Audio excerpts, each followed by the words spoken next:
fights with passion, and he inspires. Are you ready for a war?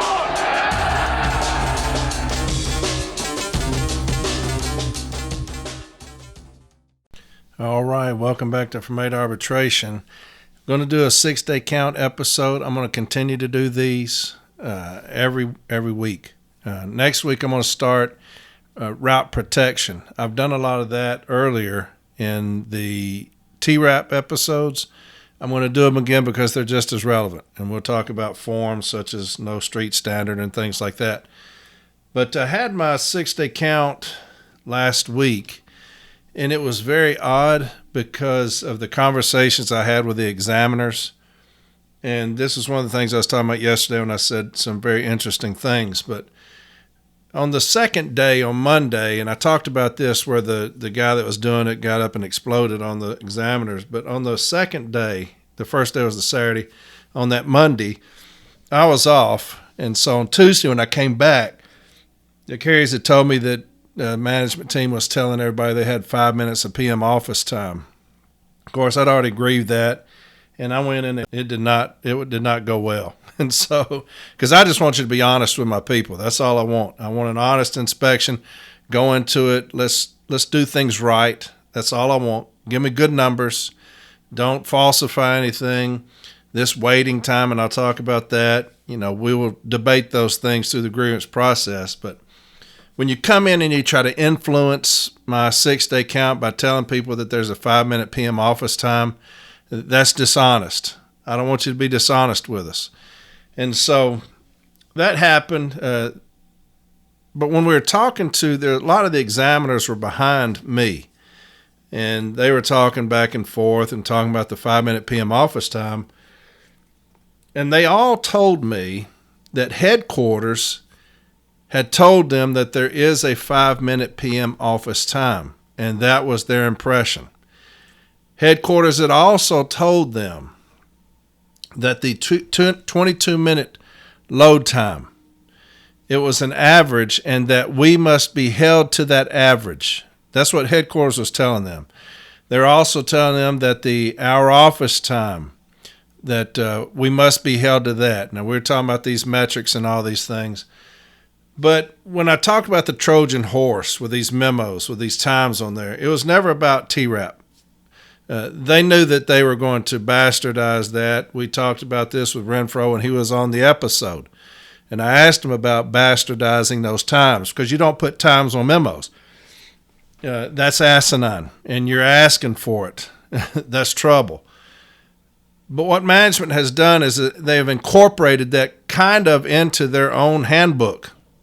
It's not in the M39, it's not the M41, but they've incorporated that into how they do things, that these times are averages and we must be held accountable to those. And that's what these examiners are telling me.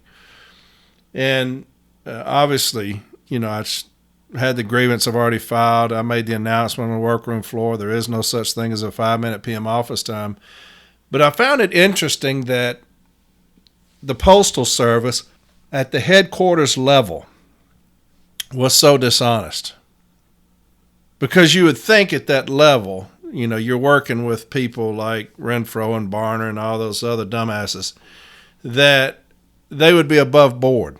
I know that supervisors and managers, even district managers and postmasters this level, all of them are dishonest. Not one of them are worth shit. But to hear that headquarters was actively telling members things that they know are not true to hold the carriers accountable for, I thought was interesting. Now, I've always said that Renfro should have a foot in his ass for doing these memos, for putting the times on the memos. That's stupidity to the nth degree. You never put times on memos, but he has devastated us by putting times on these memos. And you see that headquarters has adopted that. That's the Trojan horse that I was talking about. And so he should have had a foot in his ass. Of course, that would knock all the teeth out of the executive council because they got their soup coolers on this sumbitch's ass so much that if you kicked him in the ass, it'd knock all their teeth out. But it's a shame that that's what we have to fight. Not only do we have to fight the 6-day count stuff when you're talking about the M39 Section 2, M41 Section 4, you have to deal with this stupidity.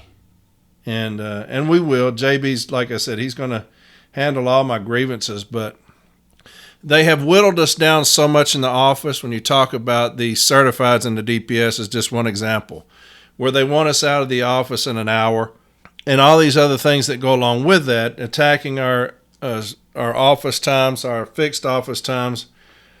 Somebody sent me this the other day. So the writing is already on the wall, but I had said something to the postmaster about fixed office time, and she blurted out that we don't get it because we don't use it every day. So they're attempting to come after that fixed office time. That is 100% accurate. Management is attempting to come after the fixed office time. You hear managers all the time. I get things all the time where carriers are saying that managers saying there's no more fixed office time. Now you're trying to implement a 5-minute PM office time or a red line policy. They've taken our certifieds and put them in the DPS. They have whittled down our office time so much with little to no pushback from national or our business agents, even here locally. Now, we kicked the shit out of it here, so. But they have whittled down our office time so much with little to no fight. We've just accepted it. Like the certifieds in the DPS, we have just accepted that. That's not a grievance. That they can do that because Article 3 gives them the right to do that.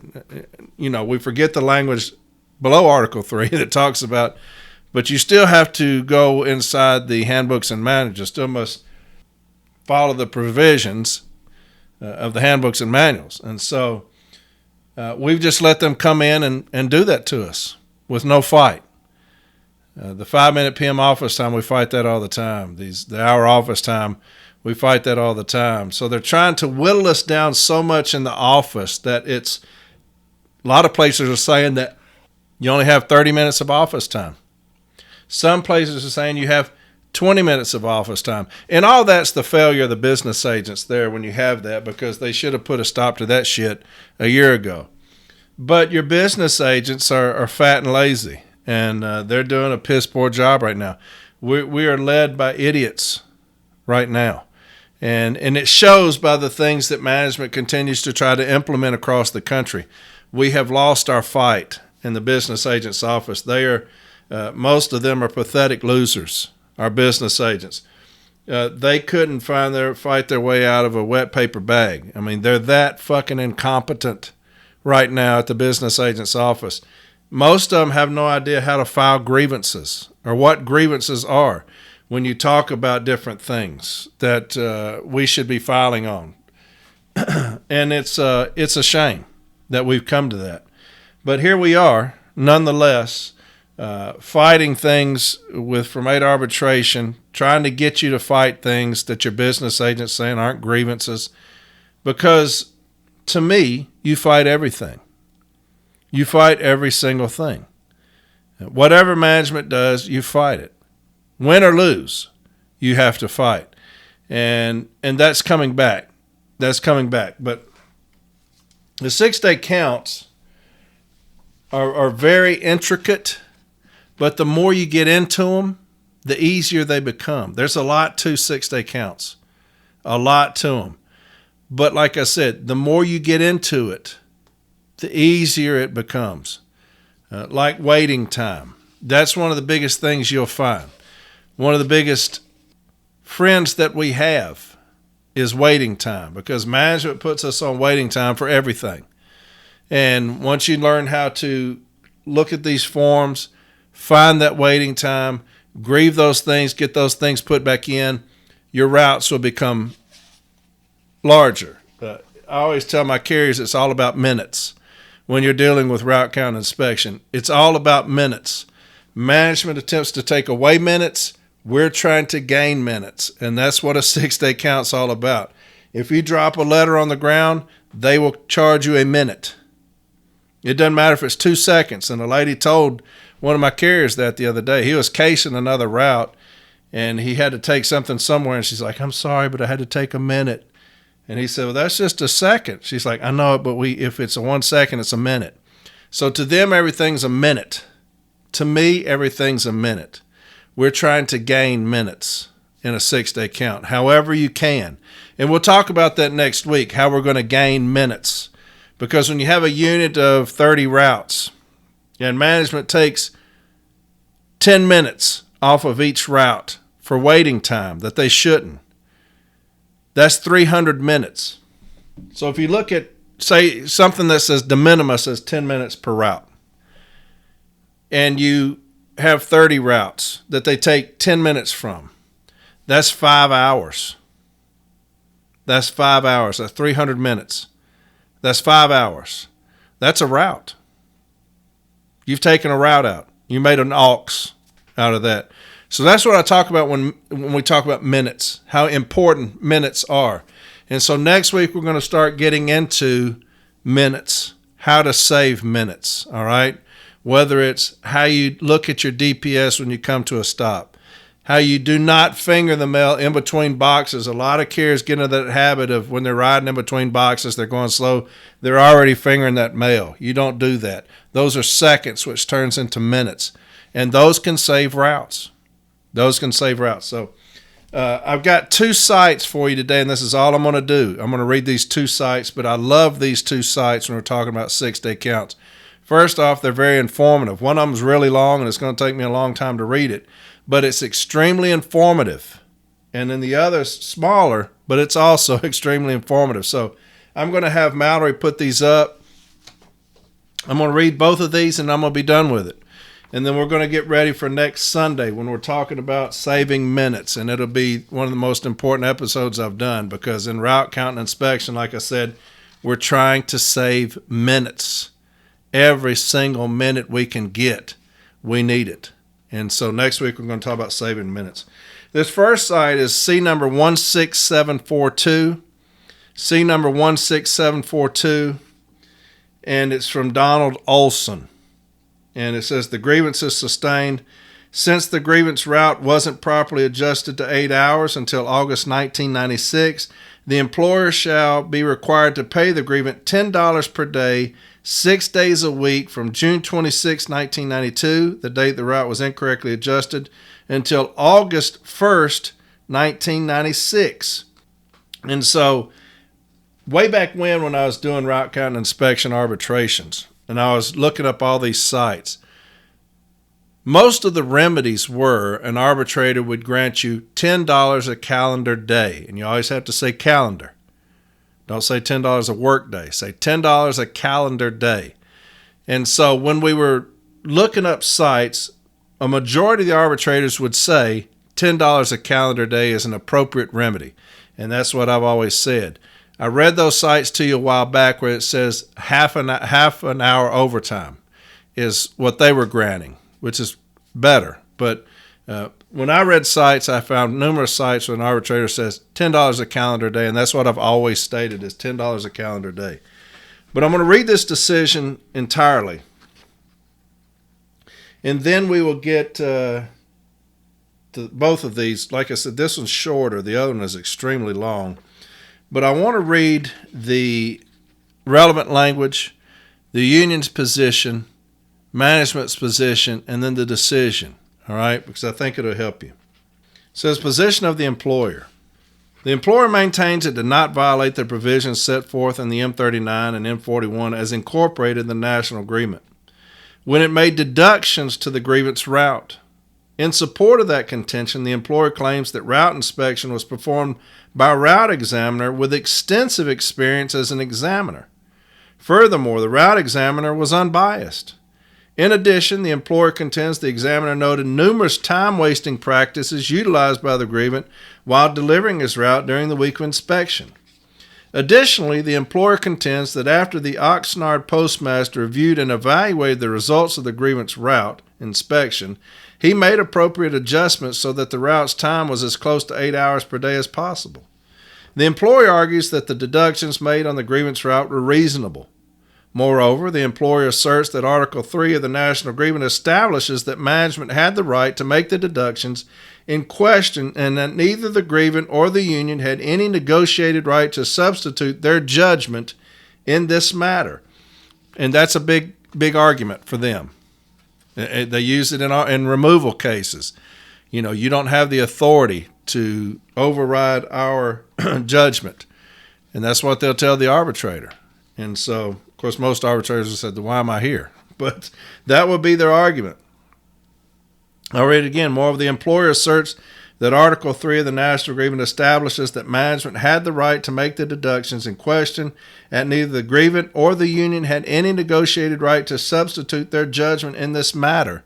And that's a dangerous contention. It's an idiotic one, but it's a dangerous one, saying, hey, we can do you however we want to do you, and you have no recourse. Well, this grievance begs to differ. In addition, the employer avows the grievance remedy in this matter was to request a special inspection after the adjustments had been made. However, since he did not, he has slept on his rights. Further, the employer avers that the union has failed to present any evidence of any specific violation of any provisions of the M39 and M41 handbooks. In summary, the employer requests that the grievance be denied. Position of the union. The union claims the employer violated the M39 and M41 when it made deductions to the grievance route after an inspection had been made in May of 1992. In addition, the union argues the deductions were not supported by evidence but were merely estimated and as such were arbitrary and capricious. Furthermore, the union asserts that the employer made inappropriate deductions from the grievance office and street time evaluations. Moreover, the union maintains the only adjustments to office time that are allowable in the M39 handbook are in Section 242. The union argues, however, adjustments to those line items must be in compliance with the Step 4 settlement agreement dated November 12th of 1980. Additionally, the union asserts the grievance during the week of his route inspection beat the standard office time by an average of 17 minutes per day. Therefore, no further deductions were appropriate.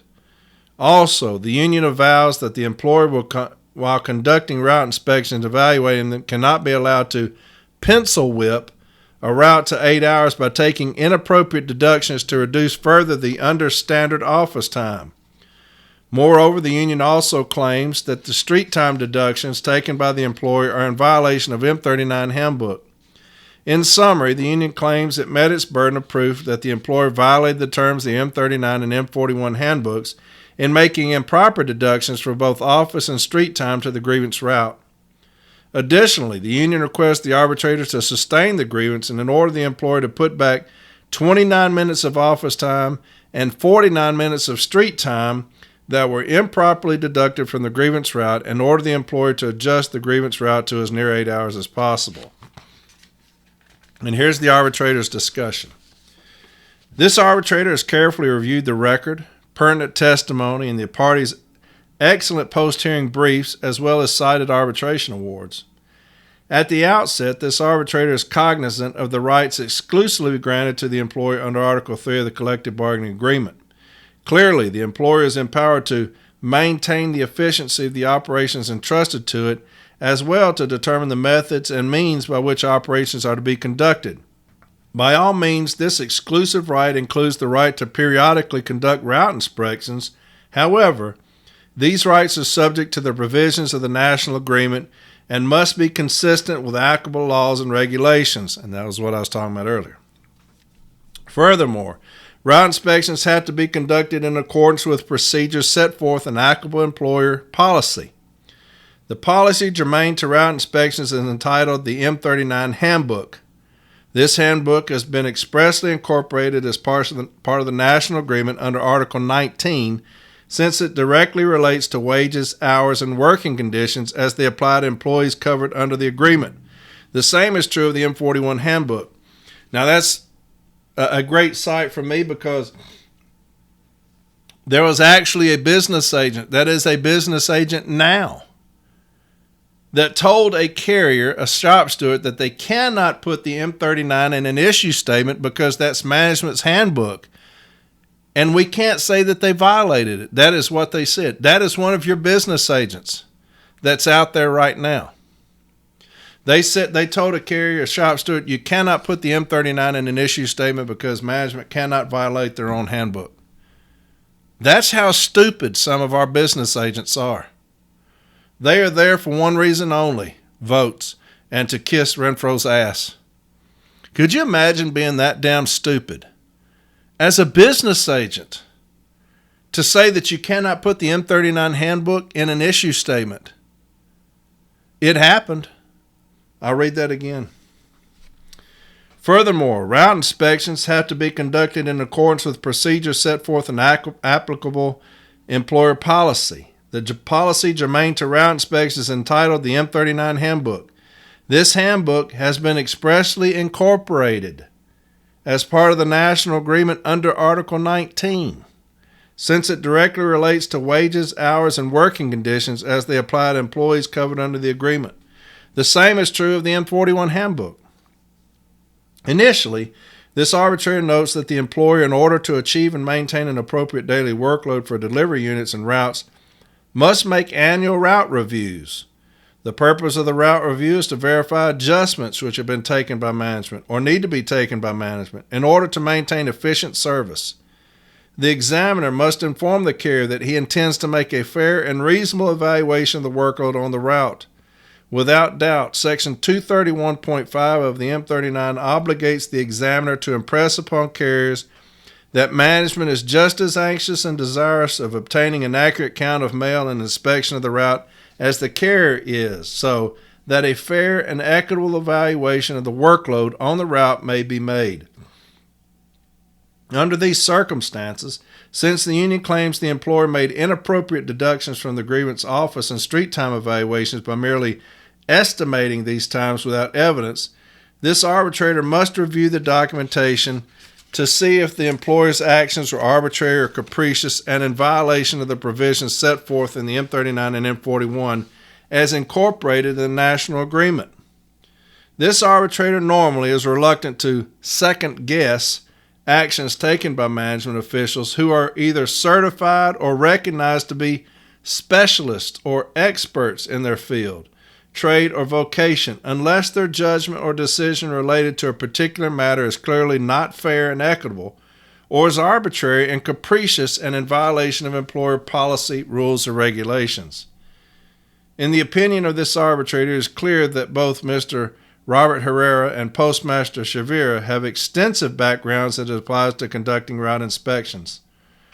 Mr. Herrera testified that he actually provides training to other managers who do route inspections and has personally performed over 100 route inspections during his career.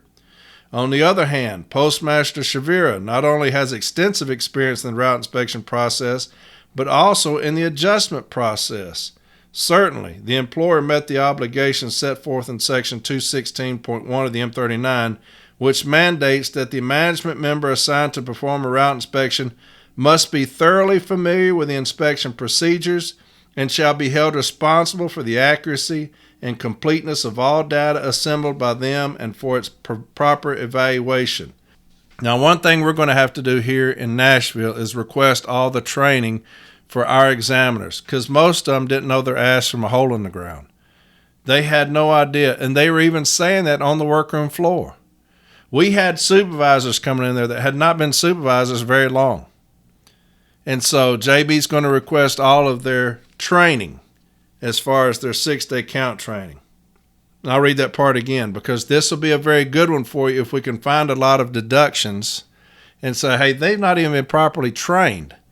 And that's the 216.1 of the M39, which mandates that the management member assigned to perform a route inspection must be thoroughly familiar with the inspection procedures and shall be held responsible for the accuracy and completeness of all data assembled by them and for its proper evaluation. Accordingly, this arbitrator must review the data assembled to ascertain if the grievance route inspection material was properly evaluated so as to determine if the deductions taken in this case were properly made. This arbitrator has reviewed the M39 handbook and concludes that nowhere in that document does it allow the employer to reduce any of the standard time mathematical calculations found in lines 1 through 13 of Form 1838C. Moreover, this arbitrator is aware of the National Pre-Arbitration Settlement dated February 6, 1974, in which the parties recognized that changes in work and time standards will be initiated only at the national level. As such, it is abundantly clear that the employer's local management does not have the authority to ignore the M39 handbook when it inspects and adjusts routes. Of equal importance, the union submitted 2 national-level arbitration awards involving the interpretation of the provisions of the M39, which are germane to the issue at hand. As both parties are aware, national-level awards are binding as they apply to the interpretation of the national agreement. This arbitrator agrees with the union's contention that arbitrator Aaron's decision in case number NCC 11675 precludes the employer from doing what it did on the route inspection in this case, which was to reduce the grievance office time to less than standard office time and even less than the net time used by the grievant. As noted, prior to the grievance route being inspected, it was determined his office standard time was 4 hours and 52 minutes. After the inspection was completed, the grievance net office time was 4 hours and 35 minutes. Certainly, the employer is allowed under Section 242.311 of the M39 Handbook, under normal conditions, to set the carrier's office time allowance at the lesser of the carrier's average time used to perform office work during the count period, or the average standard allowable office time.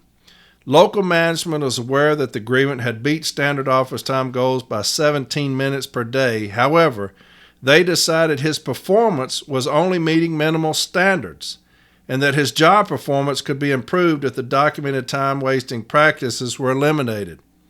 As such, management unilaterally adjusted and reduced the grievance net office time used by him during the week of inspection from under standards by 17 minutes to under standards by 46 minutes, based solely upon the inspector's comments and the evaluation made by the Oxnard postmaster. The employer's actions clearly were incorrect. Without doubt, this arbitrator concludes the employer is only allowed to reduce office time equal to the standard allowable time, but not below that standard.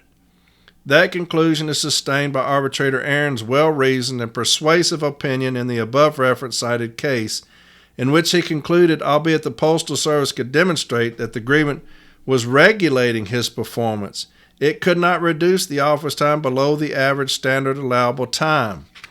Moreover, arbitrator Aaron found that even in the Postal Service could have sustained its allegation that the grievant in this case was soldiering on the job, its only course of action available is to discuss the problem with the grievant as provided in Section 242.211 of the M39 Manual and to reduce the allowable office time to the average standard allowable time as provided in Section 242.213.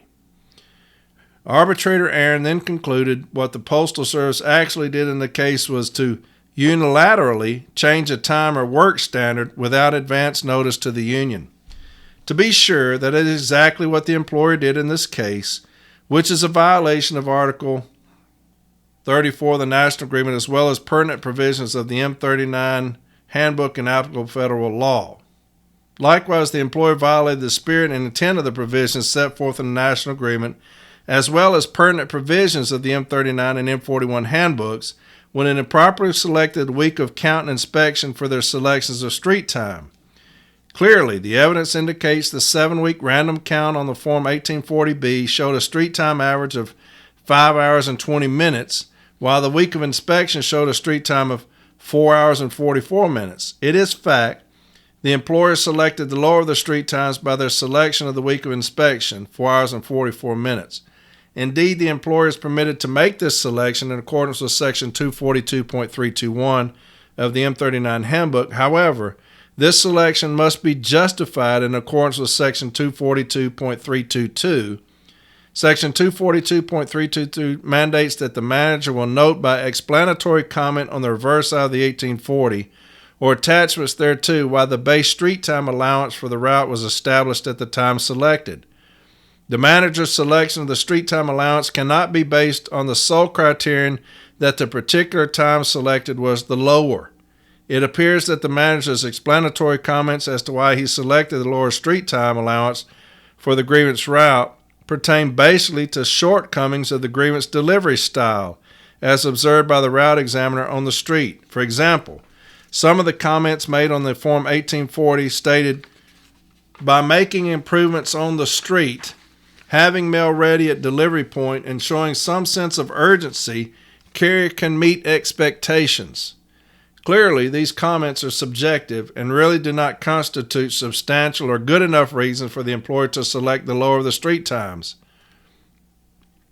There are so many variables that may affect performance that it is almost impossible to determine quantitatively how much delay, if any, is due to the agreement. There is no dispute that the agreement at the time the inspection was conducted when it was in his mid-50s and had a 30% service-connected disability. Furthermore, this arbitrator notes that the parties on October 31st, 1995, entered into an agreement after pre-arbitration discussions were held involving these two case numbers, which in pertinent part established it was understood that there is no set pace at which a carrier must walk and no street standard for walking. By all means, this arbitrator is of the opinion that rather than arbitrarily selecting a lower street time, the employer should have authenticated an actual time savings by informing the grievant of the observed alleged incorrect methods of delivery on the street and provided appropriate instructions to correct the methods in question. Therefore, the employer could have reinspected to validate true savings, if any. This arbitrator concludes the union has demonstrated that the street time deductions taken by the employer in this case are in violation of the M39 handbook. Moreover, the agreement testified without rebuttal that his route was not finally adjusted to 8 hours until August of 1996. Thus, based upon the record as a whole and for the reasons set forth above, this arbitrator concludes that the deductions to the grievance route were made in violation of the M39. M41 is incorporated in the national agreement as such a remedy is appropriate. And I already read that to you. And so that's a great decision, because you'll see a lot of tomfoolery in these 1840s, right? When management writes down their waiting time, what it was. And you'll see a lot of crazy things written down, because what they're going to do is they're going to have these deductions, put you on waiting time. That obviously comes out of your route. They won't have to address that until the grievance is filed after the adjustment. Well, the damage is already done. Then we're going to grievance saying, hey, all these improper deductions were made. We need to put these back. And then you're going to go through the grievance procedure. Here's something that everybody needs to know. These route counts and inspections are not coming from your local management. They're not coming from the district. They're not coming from the area. All of these route counts and inspections are coming from headquarters. They're over every single one of these, unless you've requested a 271G. There are telecons every day about these 6-day counts nationwide, and managers have to get on there and answer for things. Then they will send out their dogs, like my postmaster. He came out and put a stool in the middle of our floor and just sat there. Didn't say a word to anybody, looked at his phone a lot, but he brings the stool, puts it out in the middle of the floor, and just sits there. Of course, none of my carriers care about that shit. They don't get intimidated by anything, but how asinine is that a 6-day count's not going your way, so the postmaster of the city, ain't no telling how much he makes, is going to bring a stool, sit it in the middle of the floor, and sit there and watch everybody. And you got 2 MCSOs walking around the floor. They hadn't been out there in a year.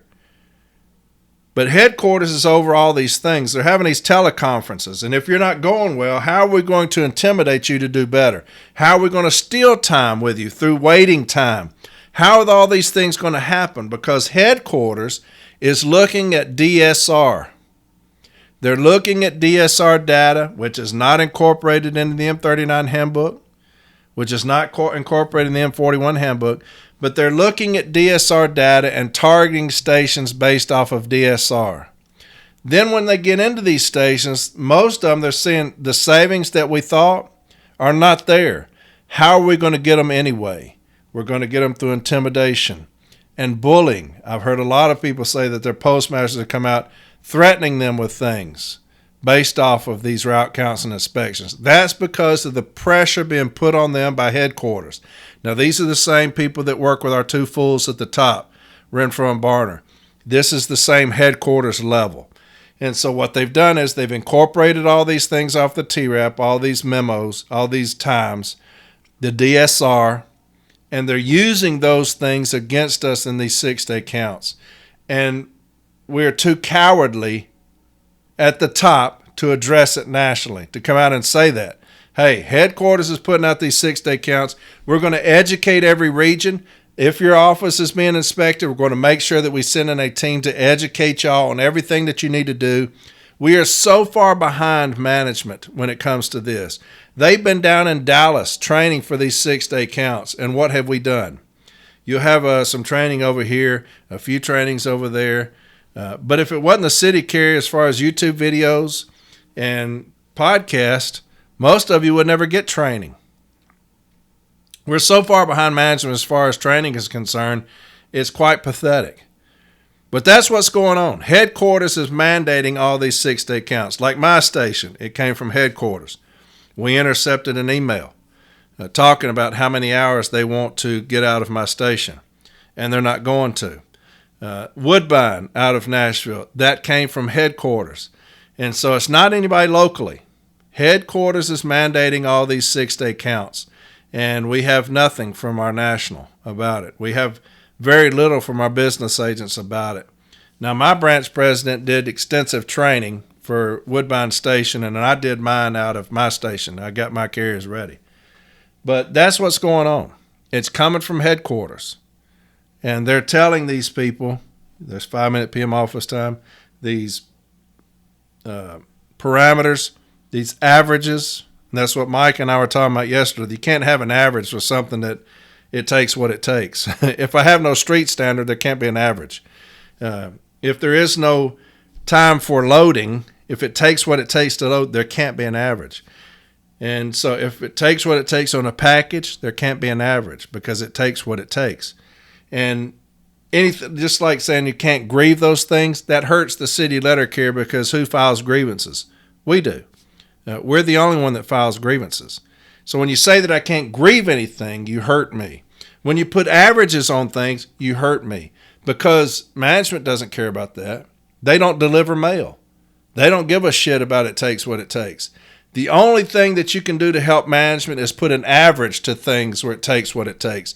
That gives them the upper hand on us. That gives them that finally that gotcha thing. It takes what it takes? No, your average is this. But it takes what it takes? No, your average is this. So that's what you're going to meet is your average. You can't even make your average. So your performance must be bad. So now we're going to target you for your performance because you can't even make average, the national average. That's what you do when you put times on memos. You allow us to be bullied based off of things that don't exist. Averages, times on it takes what it takes. So anyway, this next site I have is extremely long, man. It is forever long, but it talks exclusively about what I just talked about. All right, it talks exclusively about that. All right, it's long now. I'm going to put most of y'all to sleep right here, but this is a long decision. But it's C31704A and D. C31704A and D. And it's from arbitrator Catherine Morgan, Esquire. And I'm going to read the whole damn thing. Award summary.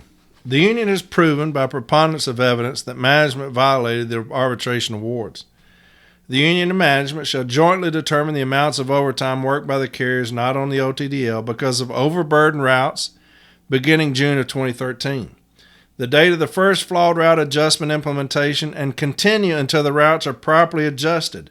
Management shall then compensate the carriers for 1 hour at his or her regular rate for each hour of daily overtime work during that period.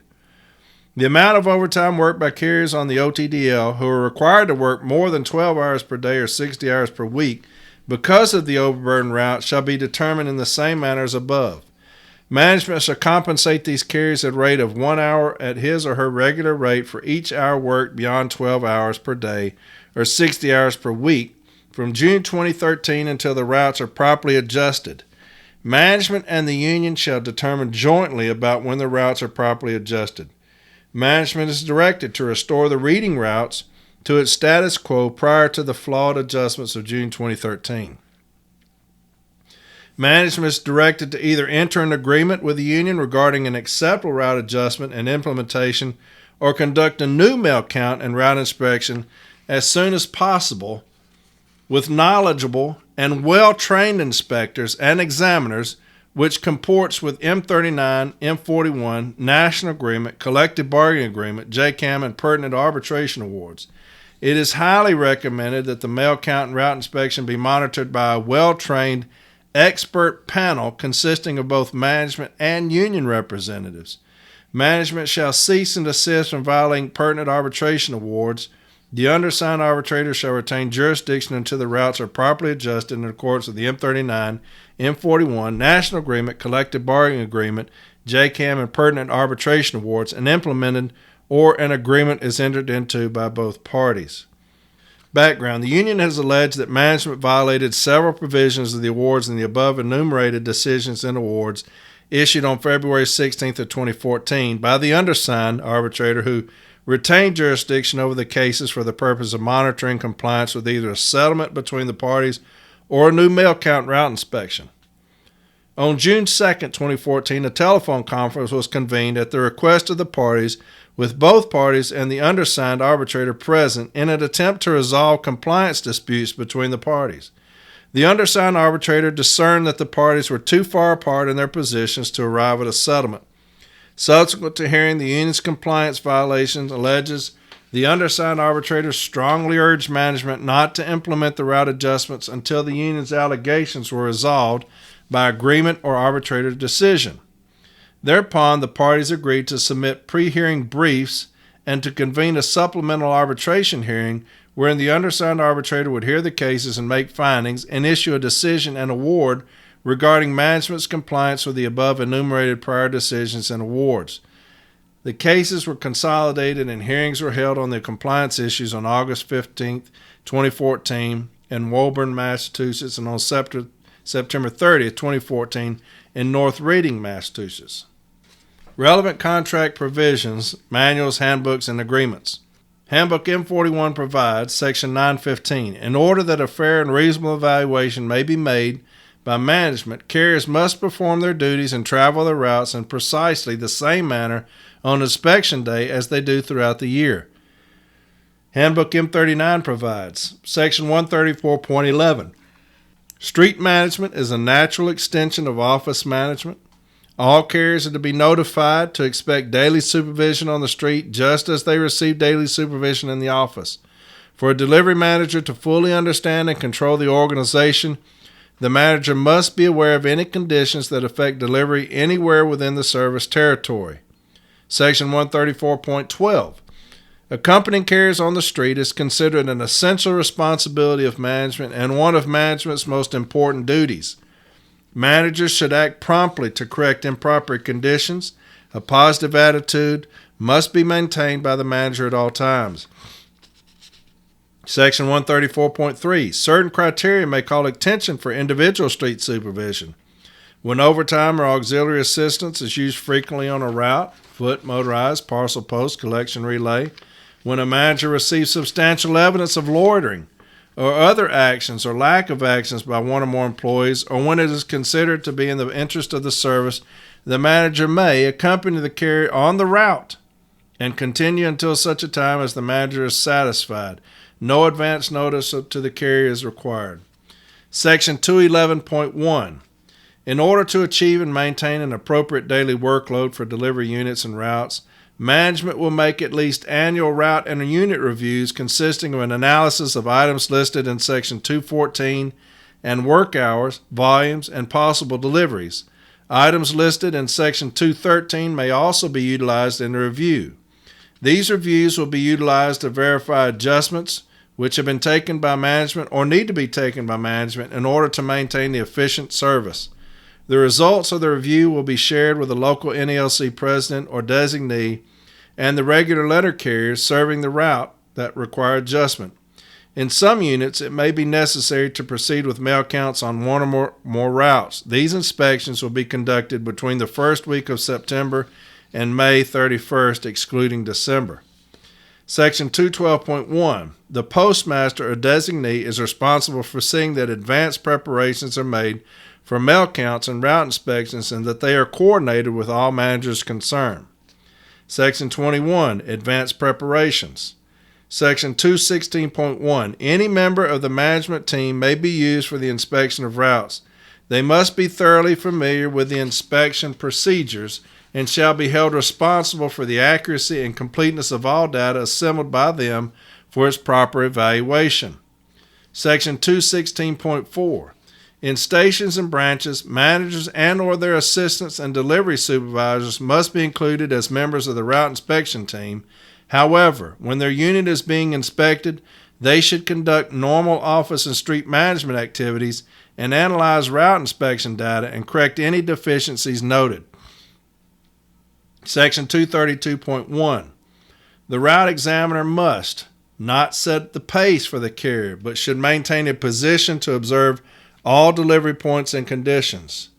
B, not suggest or forbid any rest or comfort stops, but should make proper notations of them. C, not discuss with the carrier on the day of the inspection the mail volume or the evaluation of the route.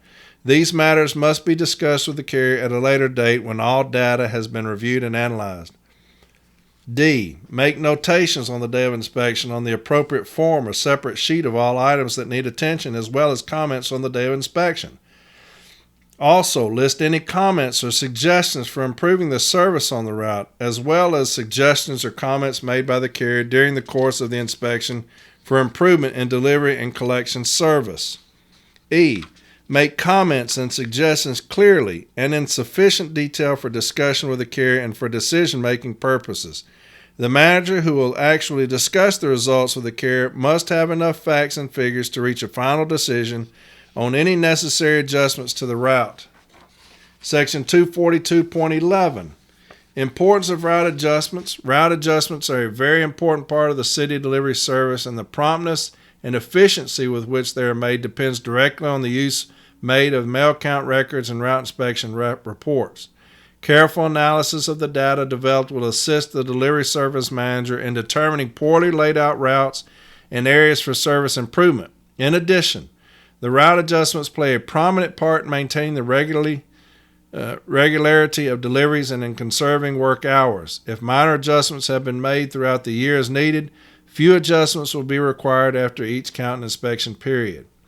Section 242.122, the proper adjustment of carrier routes means an equitable and feasible division of the work among all the carrier's routes assigned to the office. All regular routes should be consistent of as nearly 8 hours as possible.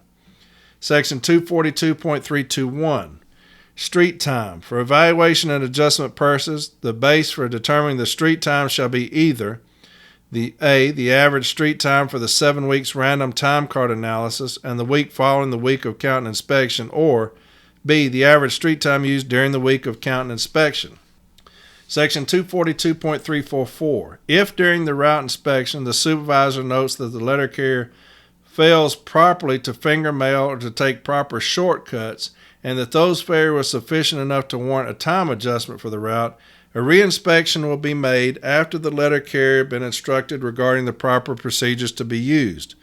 Every effort will be made to conduct such reinspection prior to the implementation of the adjustments in the delivery unit. Field operations standardization development, performance and field support, data collective device. Street activity standardized definitions provides travel within time. Note, travel within the route should not be entered into the DCD unless the inspector is familiar with the route. Time should be documented on notes and entered when editing the 3999 and utilized for possible territory realignment. National Agreement, NELC number 8265, class action effective September 11, 2007, with ratification of the 2006-2011 National Agreement. The Carrier Optimal Routing CORE process is a management tool to assist with the adjustment of letter carrier routes pursuant to Chapter 2 of the Handbook M39. No components of the CORE program or application of the CORE process will be inconsistent with the route inspection, evaluation, or adjustment process found in Chapter 2 of the M39 Handbook. Travel to, travel from, and travel within times must be validated, documented, and discussed during carrier consultation. The actual time should be taken from the inspection PS Form 3999 unless a new pattern is created during the route adjustment process. If a new travel pattern has been created, the new times must be validated. Joint Contract Administration Manual, JCAM provides Section 41.3.1N, long crossing. Although in his Cincinnati long crossing decision, National Arbitrator Sylvester Garrett did not set down clear standards for determining when customers have objected to carriers crossing their lawns and when hazard exists, when would make crossing lawns unsafe. Garrett did set down the following general guidelines. 1. A carrier may be instructed broadly to take all obvious shortcuts and to cross all lawns where there is no reason to believe that the customer may object. However, the determination of what constitutes an obvious shortcut or whether a hazard exists is made in the first instance by the carrier. The carrier's judgment can be exercised only in the light of the specific conditions at the location involved. 2. A supervisor may conclude after personal observation and discussion with the carrier that a particular lawn should be crossed and order the carrier to cross the lawn. The carrier may not ignore such an order with impunity. His remedy is to file a grievance. However, discipline should not be imposed upon a carrier who had exercised his discretion and not crossed lawns merely because the supervisor later decides that some of the lawns could have been crossed. 3. The only proper instruction before and during route inspections is that the carrier deliver the route in exactly the same manner as he does throughout the year. During the route inspection, the examiner observes but does not supervise. Therefore, a carrier cannot be directed on the day of route inspection to take any shortcuts which a carrier does not use throughout the year. Memorandum 1306, it's M1306, provides, when mail counts and route inspections are conducted, local management will meet with the local union prior to the dry run training to determine an efficient means to verify mail of questionable size during the week of count and inspection. A measuring strip on each case or use of a template as a reference point. Article 19, Handbooks and Manuals of the Collective Bargaining provides, those parts of all handbooks, manuals, and published regulations of the Postal Service that directly relate to wages, hours, or working conditions, as they apply to employees covered by this agreement, shall contain nothing that conflicts with the agreement and shall be continued in effect except that the employer shall have the right to make changes that are not inconsistent with this agreement and that are fair, reasonable, and equitable. This includes but is not limited to the Postal Service Manual and the F-21 Timekeeper's instructions. Notice of such proposed changes that directly relate to wages, hours, or working conditions will be furnished to the union at the national level at least 60 days prior to issuance. At the request of the union, the parties shall meet concerning such changes. If the union, after the meeting, believes the proposed changes violate the national agreement, including this article, it may then submit this issue to arbitration in accordance with the arbitration procedure within 60 days after receipt of the notice of proposed change. Article 15, Grievance Arbitration Procedure. Section 4, Arbitration A, 6 provides, all decisions of an arbitrator will be final and binding. All decisions of arbitrators shall be limited to the terms and provisions of this agreement, and in no event may the terms and provisions of this agreement be altered, amended, or modified by an arbitrator. Position of union. Management conducted a flawed and violated mail count and route inspection in May 2014 for the second time. It did not adhere to the arbitration awards. The following violations occurred. The core program was not utilized properly and times were not validated. Travel within times were entered into the DCD by inspectors unfamiliar with the routes. Time deductions, such as for failing to finger mail and failure to take shortcuts, were taken without re-inspections. Unfounded, foolish, and improper time deductions, including off-the-top deductions, were recorded and taken. Travel to, travel from, and travel within times were not validated. Instructions to change delivery practices were given by management during the inspection. Management, including the postmaster, threatened carriers and issued discipline during the inspection. Managers and inspectors were not properly trained, and no template was agreed upon.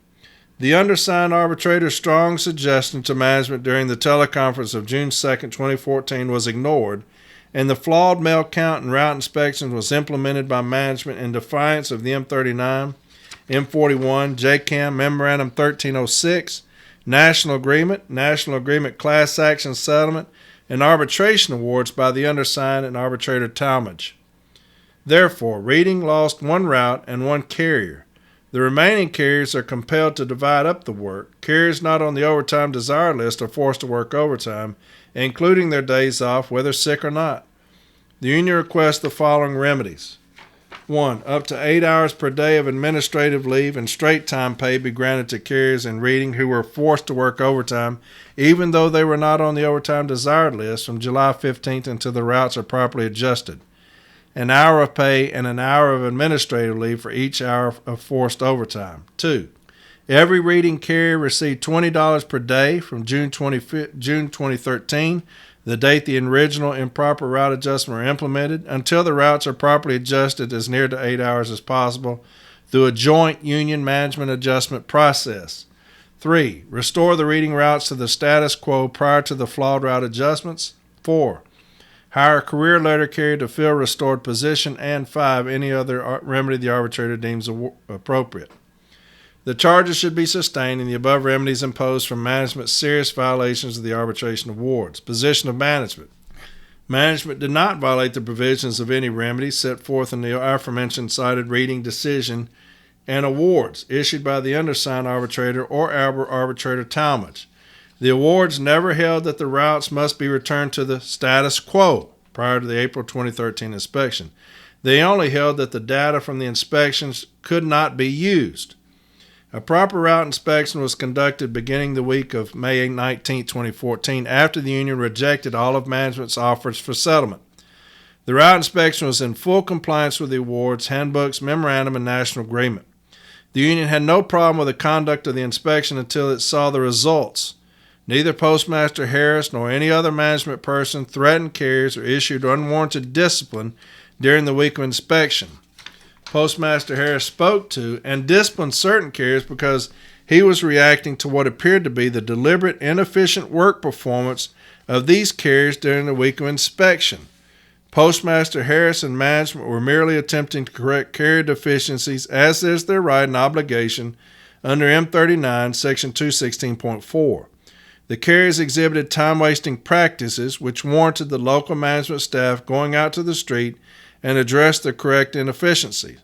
These inefficiencies resulted in corrective action or discipline because they were deliberate and willful. There was no bullying or threatening by management. Route examiners had called management and informed them that the carriers were not taking obvious shortcuts and not crossing lawns. Management responded and corrected these deficiencies. Nothing in the M39 or M41 prohibits corrective action during the inspection week. Management did not instruct carriers to change their delivery methods during the week of inspection. Carriers were merely addressed for inefficient work methods. Carriers were deliberately expanding their street time. This is corroborated by the numbers. When the carriers were accompanied by an examiner, their street times were significantly lower than when they went out on their own. This is also corroborated by the unexplained answers carriers gave to management when asked why the street times were different. The carriers' answers constituted well-rehearsed responses which are indicative that carriers routinely expanded their street times. The union did not bargain in good faith. The union presented preconditions prior to the negotiating pursuant to the award of the undersigned arbitrator. Management was compelled to implement the route adjustment because the union refused to meet to negotiate times for the routes, and there is a 52-day period for adjustment to be implemented set forth by the M39. The awards of the undersigned arbitrator and arbitrator Talmadge were fully complied with by management. Examiners were retrained. Inspections in Form 3999 days were posted within advance notice. No 1840B times were used to adjust routes. Carriers were given their consultations. Only 1 week of inspection data was used to adjust routes. Management attempted to reach a mutual agreement with the union regarding the mail count inspection from the April 2013 inspection and route adjustments. There were no violations when the reading unit was inspected during the week beginning May 19, 2014. No monetary remedy is necessary. It would not make sense to conduct another costly route inspection as the routes are adjusted properly.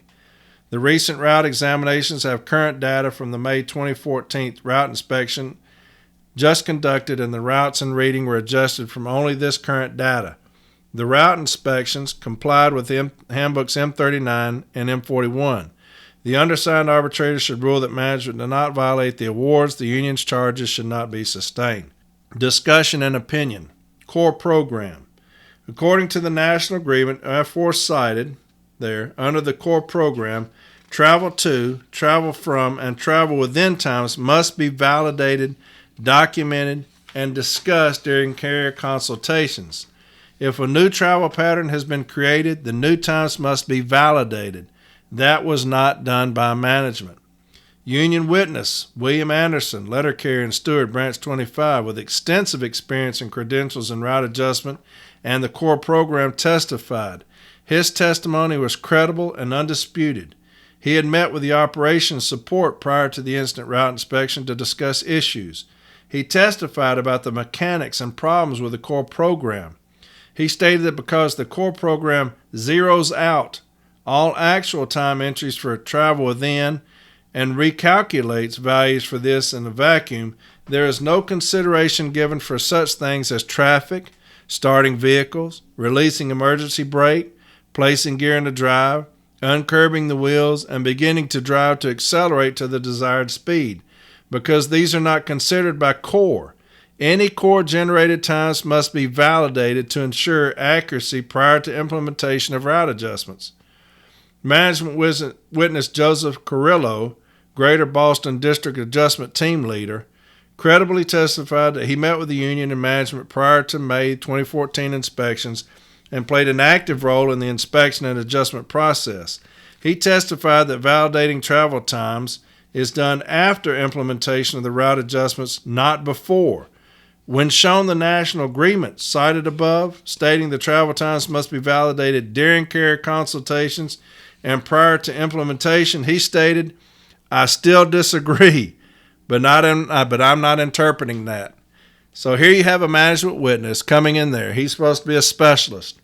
He testifies that validating travel times is done after implementation of the route adjustments, not before. So the union shows him the national agreement cited above, stating that travel times must be validated during carrier consultations and prior to implementation. He says, "I still disagree." So he disagrees with the national agreement. And that's what you will deal with in these 6-day counts. They show him the national agreement under cross, and he says, "Yeah, I still disagree with that." So I'm going to say that she didn't take that into consideration. Management witness Carter, route examiner team leader, testified that he validated the core values for travel within time for only about half of the routes, and that was after the adjustments were implemented. The evidence shows significant deductions taken for travel within time. Witness Carrillo offered no explanation for this. Based on the above, it is clear that management violated the national agreement by deducting significant amounts of travel within time without validation prior to the implementation of route adjustments. Travel within times and DCD input. The union alleged that time was improperly taken from carriers when management entered management time into the data collection device, DCD, for the entire time spent by the route examiner to enter and exit the vehicle and to put on his or her seat belt. The union argued that the time deductions would require the premise that the carrier waited outside the vehicle until the examiner was in the seat and buckled up before he or she entered the vehicle. The union argued that that was not the case. The examiner and the carrier were actually simultaneously at various stages of entry into the vehicle. Thus, the union contends that because the examiners deducted the entire amounts for this getting in and out of vehicles, too much time was deducted. M39 section 242.314 clearly provides that if a carrier fails to finger mail or take proper shortcuts during the inspection sufficient to warrant a time adjustment, a reinspection will be made. The undisputed evidence shows that no reinspections were made. This violated the M39 and arbitrator damages award. The other time deductions appear unreasonable, but the union has not shown that they are contrary to rule, regulation, or custom and practice. Time deductions without reinspections. The evidence shows that time was deducted from Carrier Ruff for not fingering mail and for Carrier Keltgen for not crossing lawns. It also shows that significant amounts of time were taken from numerous routes for failure to take obvious shortcuts. Steward Anderson credibly testified that the documentary evidence supports that deductions were taken for such incidents as backtracking, allowing a cyclist to pass, missed opportunity to cross a street, dismounting to deliver when a vehicle is blocking the box, taking off layers of clothing, and putting on rain gear. Although these deductions may appear on the surface to be unreasonable, the union failed to establish through witnesses or citation of documentary evidence that these practices do not conform to rule, regulation, or custom and practice. Therefore, this allegation is not supported. And so here's a huge thing for us. Here's an arbitrator where the union is showing these times that management is deducting. It could be 3 minutes here on this route, 5 minutes on another route, 10 minutes on another route. As a unit, that's devastating. And that's what we have to tell an arbitrator. Look, it may be 3 minutes here on this day. It may be 10 minutes here on this day or 7 minutes here. You think that may be de minimis. But as a station, as a unit, those times add up, and that's how they steal time from the unit. That's how they steal time from us. So she says that these things are not unreasonable. I disagree. Because as a whole, management is trying to take minutes. If they can get minutes, that's all they need, especially in a large station. Interference with performance of carrier duties and travel, and threats during inspection. There is no dispute that when carriers were accompanied by an inspector, some routes were discussed with the carriers, and local management was called out to some routes by the inspectors to discuss what the inspectors considered performance issues. This constitutes a violation of M39 Section 232.1c as incorporated in Article 19 of the National Agreement. The M39 states that the route examiner must not discuss with the carrier on the day of inspection the mail volume or the evaluation of the route. Union witness Mark Notrangelli, letter carrier of reading 26 and a half years, credibly testified, and there's a statement in evidence that he was not allowed to do everything as normal during the inspection week. His testimony was not disputed. He was told by his supervisors to unstrap bundles and put them in order in the office, instead of the usual practice of doing this on the street. He was also visited on the street by 4 men, including Postmaster Harris, Supervisor Paul Capogino, Supervisor Lacasse, and another unknown man. Supervisor Lacasse aggressively asked him why it took him longer on Tuesday during the week of inspection when he had less volume to deliver mail than on Wednesday. Postmaster Harris told him, "There are 2 paths you can go down in life, the right path or the wrong path. You are choosing the wrong path, and I'm not going to tolerate it." The men returned later in the day. Postmaster Harris asked him if he had delivered a Parsons Lane yet. When he responded that he would be there in about 10 minutes, Postmaster Harris became aggressive and loud and again asked when he was going to be back. When the carrier answered at approximately 5:30ish, Postmaster Harris became angry and stated, "You're going to lose that word approximately from your vocabulary. You lost me. Don't ask me for anything ever. Do you have a family? Do you have any kids? Does this job mean anything to you? You have chosen the wrong path in life." Witness Notrangelli testified that he considered this to be a threat to his job and to his and his family's welfare, and he felt humiliated, shaken, and very upset. He felt that Postmaster Harris treated him in a very condescending manner. When he returned to the office, Supervisor Lacasse accused him of extending street time by stating that there is no traffic in Reading. When he told the supervisor he was done talking about this issue, Supervisor Lacasse demanded an answer about his street time. The supervisor presented him with a disciplinary suspension for allegedly missing an MSP scan point before he clocked out the day before. Union witness Joseph Thurston, Reading letter carrier since 2003, credibly testified, and his statement is in evidence, that the route examiner was upset with him for not taking shortcuts across lawns. He testified that he did not want to walk through a customer's plants. He testified that on one of the inspection days, Postmaster Harris came to him on the street and ordered him to pull over and exit his truck. Postmaster Harris then accused him of extending his lunch break only because Inspector Tolley was in the backseat of the carrier's truck and spoke up for him, telling Postmaster Harris that he had taken exactly 30 minutes for lunch. Did Postmaster Harris stop the accusation and leave? Carrier Thurston was very upset by this incident. So here you have a postmaster, sounds like a real piece of shit, going out there and having a carrier exit the vehicle and starts accusing him of taking an extended lunch. And the examiner has to come to the carrier's defense and say, hey, he only took 30 minutes. And so the postmaster gets in his vehicle and leaves. Now, that's a real cowardly piece of shit there. Union witness James Hamilton, letter carrier at Reading for about 2 years, credibly testified, and a statement is in his evidence that during the week of inspection, Postmaster Harris confronted him while he was having lunch and asked him if he were on his own time. His testimony is undisputed. Postmaster Harris then asked him if he were going be back on time. Not knowing how to respond because his route was overburdened and he had a lot of mail, he answered, not at 4:30. Postmaster Harris, displaying unhappiness with the answer, repeated the question and asked, do you mean 6 p.m.? The carrier told Postmaster Harris that it was hard to say for sure because of the volume of mail. Postmaster Harris then again repeated the question and carrier responded, I guess so. Postmaster Harris then stated that he was very frankly offended by this answer and that he could not believe he was being spoken to in this manner. Postmaster Harris then walked away. Carrier Hamilton then saw 2 other supervisors standing behind his vehicle and saw Postmaster Harris angrily pointing in the direction and yelling what appeared to be the F word or the word fired.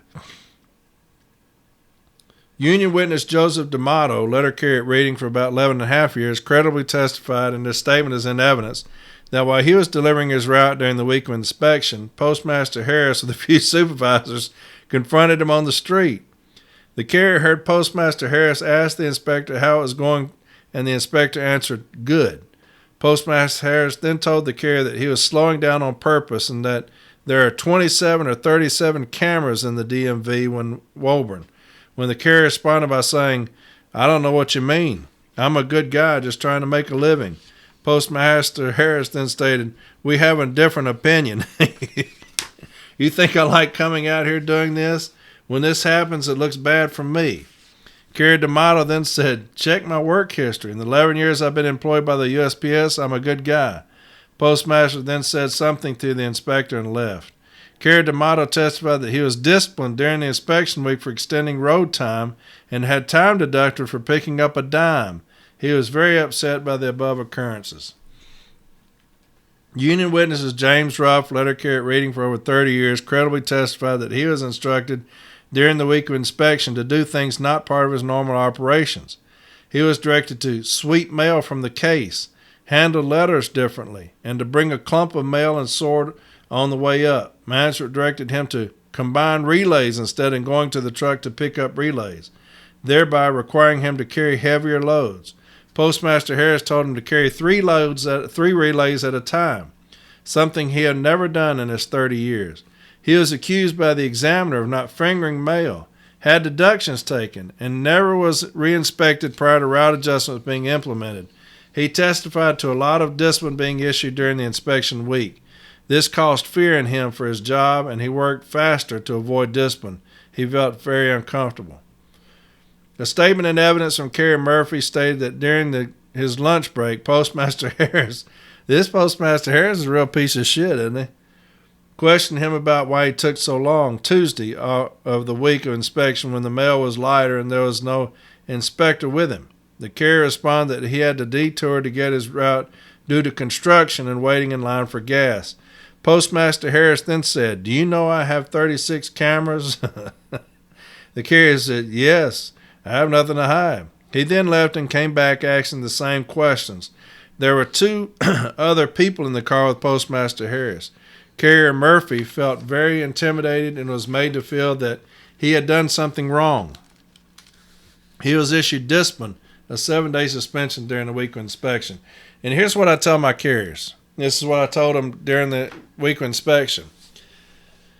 Never answer a question when somebody comes out there on the route. I don't care who it is.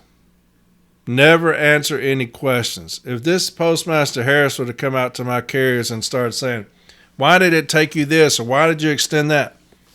I would tell my carriers, do not answer any questions without me present. And that's what you've got to start instructing these carriers. Do not answer any questions to anybody during a 6-day count, really ever, on the street. But that's what you need to understand. Anytime you're on a 6-day count and it's not going management's way, they're going to be pressured like this one from headquarters to go out there and kick some ass. And they're going to come out there and try to intimidate you. Just tell them, I don't feel comfortable answering any questions until my shop steward's present. Okay? A statement is in evidence from carrier Theodore Keltgen, who stated that he was told during the weekly inspection to cross lawns by Supervisor John Scully. Keltgen responded that he had health concerns because of the chemical spraying on the lawns since he had just recovered from pneumonia. Then Postmaster Harris came and gave him a direct order to cross lawns. Upon telling Postmaster Harris about his health concerns, the latter told him he must cross lawns unless they have a yellow sticker. Postmaster Harris later came back out to him on the street and asked him how late he was going to be. He walked with him for a few houses and kept asking him when he would be returning. He was threatened on Friday of inspection week with discipline. On Friday, the inspector called management about his performance, and Supervisor Guy came to the street because of his not crossing a lawn. The carrier explained to the Supervisor Guy that the homeowner did not want her lawn crossed. Steward Anderson testified that management gave him a 14-day suspension, later rescinded, during the week of inspection. He testified that inspectors called management on cell phones and supervisors came to the street to instruct and discipline carriers about their delivery practices. The evidence shows that carriers were disciplined during the week of inspection, later removed. Witness Cirillo, the REIT, testified that local management has the right to instruct and discipline carriers during the inspection week. He stated managers should manage the office and carriers as they would any other day during the week of inspection. He testified that managers can properly tell carriers to cross lawns and take shortcuts during the inspection week.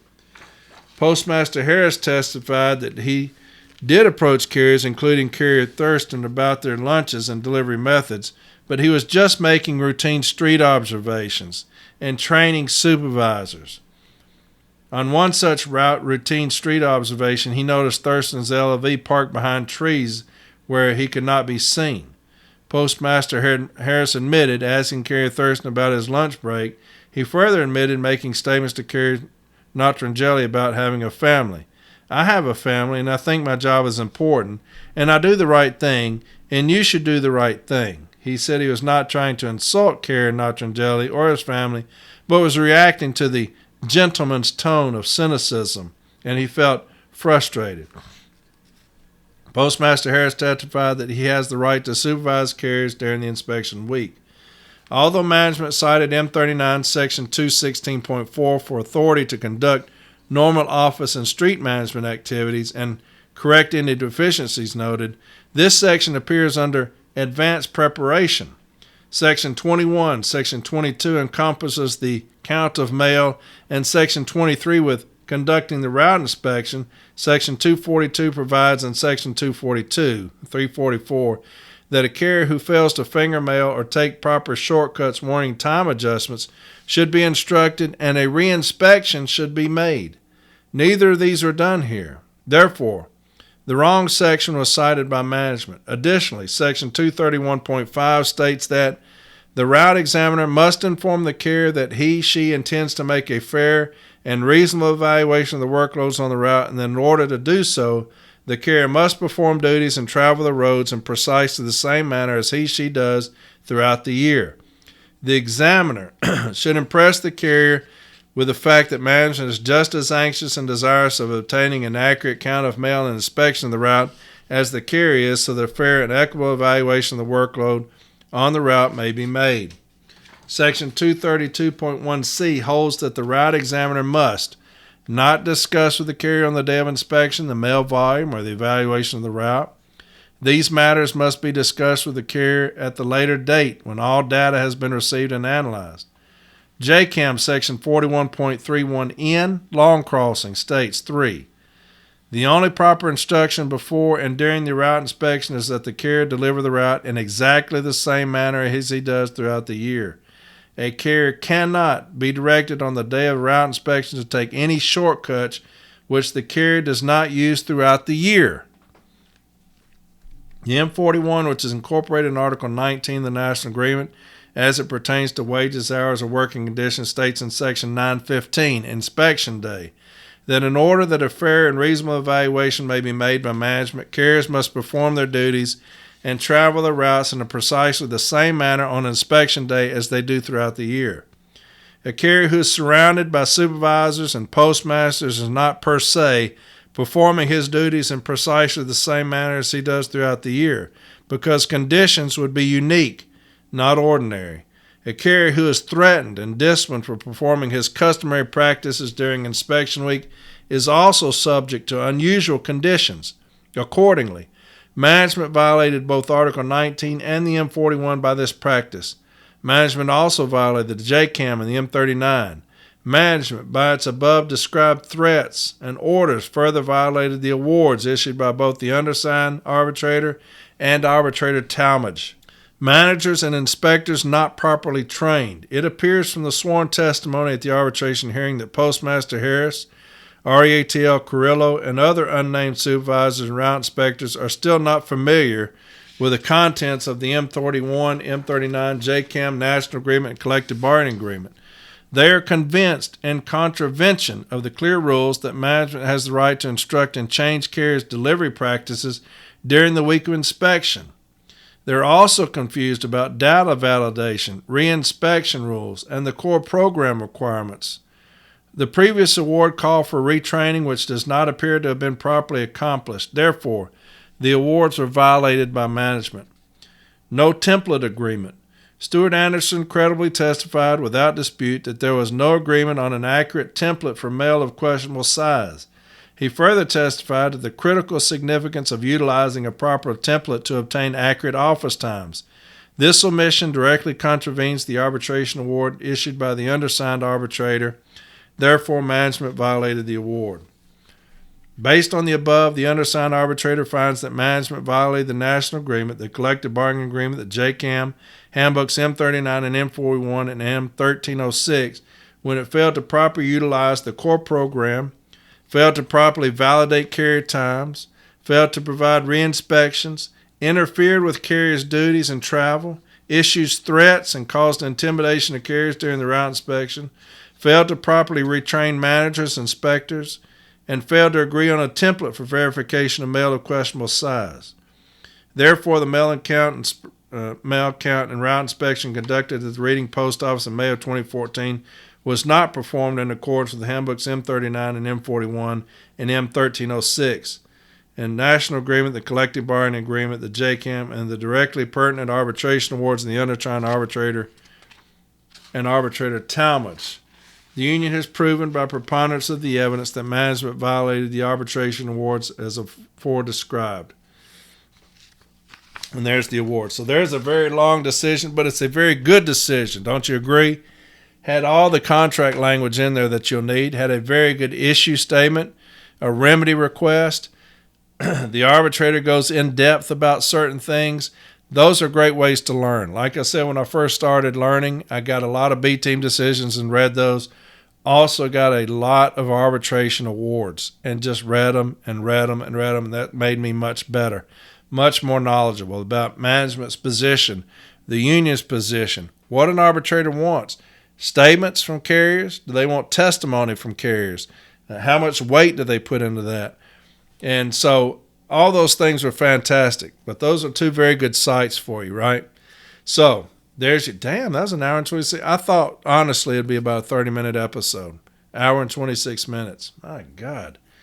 So anyway, there you have it. Another 6-Day Count episode. Next Sunday, we're going to get into saving minutes. Every minute counts. Every minute. And so next Sunday, saving minutes. All right? So there you have it. Y'all have a fantastic rest of the week. I love y'all very much. I really do. I love you very much, and I'm going to be here for you, do everything I can to help you as much as I can, right? So I'll talk to y'all next Sunday, all right?